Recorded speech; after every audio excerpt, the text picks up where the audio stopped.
à tous, j'espère que vous allez bien. Aujourd'hui, on se retrouve pour une nouvelle vidéo et dans cette vidéo, on va parler de la prononciation. En anglais, c'est très important de connaître le vocabulaire, de connaître la conjugaison, de connaître les règles grammaticales, mais une chose qui est aussi très importante, c'est la prononciation. Parce que si vous ne savez pas bien prononcer les mots en anglais, vous ne vous ferez jamais comprendre. Et dans ces cas-là, ça sert à rien de connaître un tas de mots parce que si vous ne pouvez pas vous faire comprendre, ça sert à rien. Alors, dans cette vidéo, on va parler de la prononciation. Et ne vous inquiétez pas, ce ne sera pas la seule vidéo qu'on va faire sur la prononciation parce qu'il y a tellement de mots très importants et très similaires avec plusieurs autres mots. Donc, ne vous inquiétez pas, il y aura plein d'autres vidéos sur la prononciation. N'hésitez pas à liker, à vous abonner et également à me mettre un petit commentaire. Si vous avez des questions, n'hésitez pas à les poser en commentaire. Et si voilà, il y avait des choses que vous n'avez pas compris ou alors vous avez besoin de plus d'explications, n'hésitez pas à me le mettre en commentaire. Comme ça, moi, je pourrai ensuite refaire des vidéos dessus. Alors, on va commencer premièrement avec le mot eat.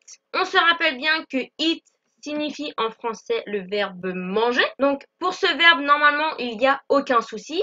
La prononciation, elle est toute simple.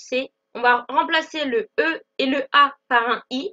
Et on va garder le T, ce qui va nous donner eat, tout simplement. Maintenant, on va voir un deuxième mot qui est très similaire au verbe eat, mais dont la traduction en français n'a strictement rien à voir. Et ce deuxième mot signifie en français frapper. Donc, comme vous voyez, la prononciation des deux mots est très similaire en anglais, alors qu'en français, la traduction n'a strictement rien à voir. Maintenant, on va voir c'est quoi la différence du coup entre ces deux prononciations-là et comment on va savoir qu'on utilise le verbe manger ou alors qu'on utilise le verbe frapper dans notre phrase. Eh bien, tout simplement, comme je viens de vous le dire, pour le verbe manger, le E et le A de eat, on va le remplacer par un I et on va garder le T, ce qui va nous donner eat. Tout simplement, eat.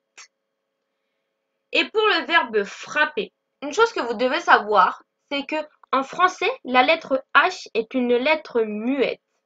Cependant, en anglais, la lettre H n'est pas une lettre muette. Dans certains mots ou verbes, la lettre H sera une lettre muette et dans certains mots ou verbes, la lettre H ne sera pas une lettre muette.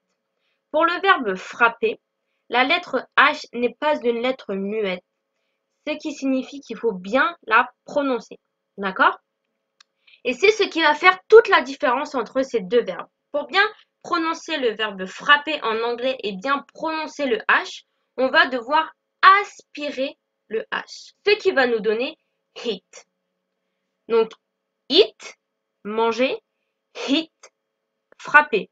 Je répète, eat, manger, hit, frapper. J'espère que vous entendez bien la différence qu'il y a entre les deux. Eat, manger, hit, frapper. Maintenant, je vais vous montrer un exemple d'une phrase où on va retrouver tout simplement ces deux verbes et montez bien le son à fond pour que vous entendiez bien la différence entre les deux. They like to run and hit before they eat. Je répète, they like to run and hit before they eat. Ce qui signifie en français, ils aiment courir et frapper avant de manger. Bon, bien évidemment, je sais très bien que vous n'allez pas réutiliser cette phrase parce que cette phrase ne veut strictement rien dire. Mais voilà, c'était juste pour vous montrer un exemple avec les deux verbes à l'intérieur et pour que vous entendiez bien la différence. Donc, je répète, they like to run and hit before they eat. Entraînez-vous comme moi chez vous devant un miroir à prononcer ces verbes pour que ce soit plus simple pour vous.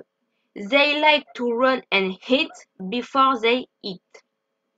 Deuxièmement, on va voir le verbe rub qui signifie en français voler et le verbe rub qui signifie en français frotter. Donc là, c'est la même chose. Il y a seulement une lettre de différence entre ces deux verbes en anglais, alors qu'en français, vous voyez bien que la traduction n'a strictement rien à voir. D'un côté, on a le verbe voler et d'un autre côté, on a le verbe frotter. Et quelle est la différence de prononciation entre ces deux verbes? Tout simplement pour le verbe rob, donc voler, on va bien prononcer le O, rob, rob. Et pour le verbe frotter, la lettre U, c'est comme si en français on écrivait UE. On va utiliser le son E. E. Rub. Rub, voler. Rub, frotter. Rub, voler. Rub, frotter. On va voir pareil une phrase dans laquelle il y aura ces deux verbes pour bien que vous entendez la différence des deux.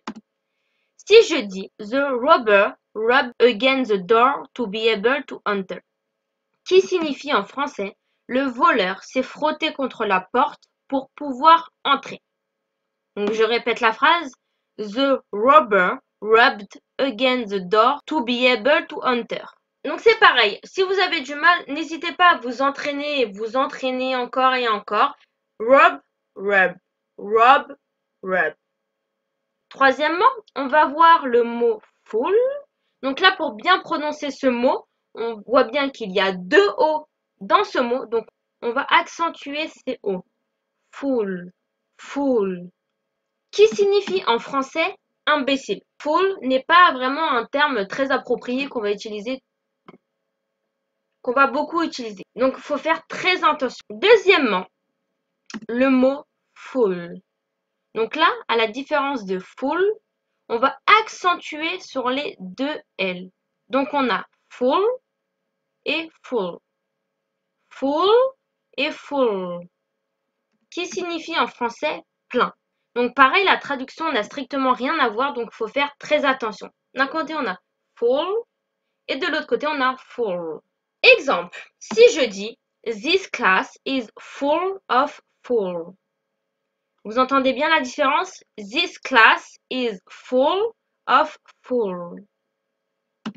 Ce qui signifie cette classe est pleine d'imbéciles. This class is full of full. Et pour finir, on va parler du verbe read. Read. Donc là, c'est la même chose que pour le verbe I. Le E et le A, on va le transformer par la lettre I, ce qui va nous donner read, qui signifie en français le verbe lire. Maintenant, on va voir le verbe read, qui signifie en français débarrasser.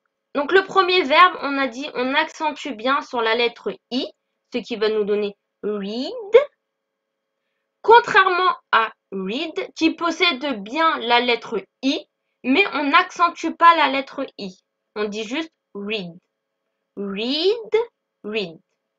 Exemple, si je veux dire Mark gets rid of all these books when they've read them all. Ce qui signifie Mark se débarrasse de tous ses livres quand il les a tous lus. Mark gets rid of all his books when they've read them all. Donc là, j'accentue bien le I pour le verbe lire et pas pour le verbe débarrasser. D'accord?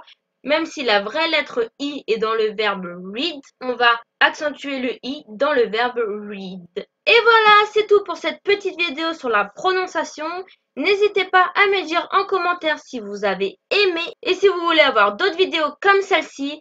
Et avant de quitter, n'hésitez pas à mettre un petit like, ça me fera très plaisir. Et n'hésitez pas à vous abonner pour recevoir une petite notification dès que la prochaine vidéo YouTube sera arrivée. Je vous fais de gros bisous et en attendant la prochaine vidéo, n'hésitez pas à vous entraîner à prononcer tous les mots et les verbes qu'on vient de voir aujourd'hui. Je vous fais de gros bisous et on se dit à plus tard pour la prochaine vidéo.